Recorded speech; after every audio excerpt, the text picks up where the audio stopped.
It was while working for one of Australia's leading removalist companies that Susan Williams experienced firsthand the stresses and demands that come with moving. Finishing Touch, which started as a part-time home-based business 16 years ago, today employs over 250 casual staff all over Australia and has won over 20 major industry and government awards. Susan, welcome to In Her Shoes.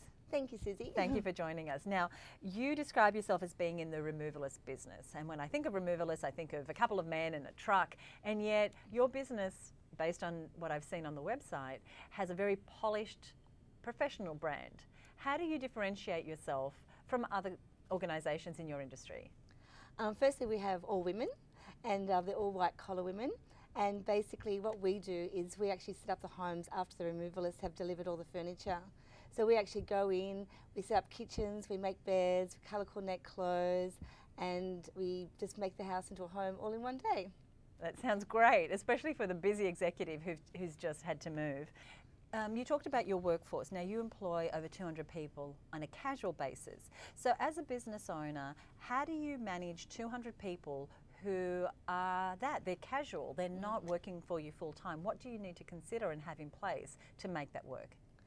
What we do is we actually hire more people than we actually need, and that gives them the opportunity to be able to flex, and if they need to go on holidays or look after an elderly parent or children. So if we really need 20 ladies for one day, we actually hire 60 ladies in a certain area, and that way we're not committed, we don't need to have the same ladies working every day. Okay, so there's that flexibility and you're always going to have someone available. That's right, and we run all that by technology. So basically we have an online system where the girls can sign in and sign out. So on any one day we know how many girls are available in that state or in that location when we get the work that comes in. Wow, that's very innovative. Yeah, it's a great system. One of the things that I know you do is you hire a lot of mature age workers. Yes. And in this country and probably a lot of developed countries, there are smart people, very capable people who perhaps aren't finding work. Did you design it so that those people would be your staff? I mean, why do you specialise in that? Well, I suppose my first employee was my mother. Okay. And she was mature age, and she was a very hard worker, and she was loyal, and she had a family herself, and she had 3 children, so she showed natural ability to do this type of work. And then because we didn't need ladies to work every day, and we were looking for ladies that wanted to work but didn't need to work, and had literally empty nesters suited us more, because if they had the young children, well then they would have to look after them and they couldn't come and work for us.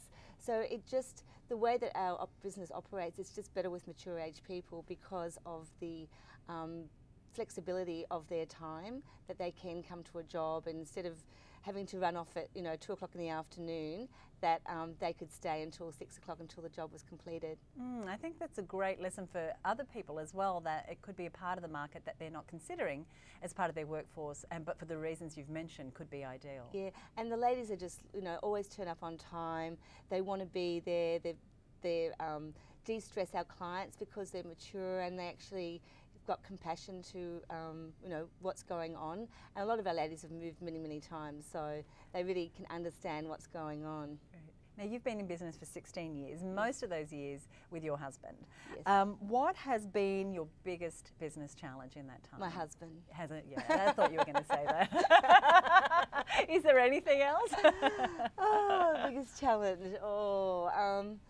There's been many challenges, and I suppose just getting the business to that next level, because we've got a fantastic infrastructure and we've got women in 42 locations, and there's over 200 of them, and from Broome to Kalgoorlie to Melbourne to Adelaide. So having such a wide network, that's probably our biggest challenge. But what we've done with that is it's all run by technology. So and my husband, he actually is a techo, so he was able to write all the software so we could run the business the way that we do today. It sounds like a good partnership. It is a good partnership. Susan, thank you so much for joining us. Thank you. Thank you.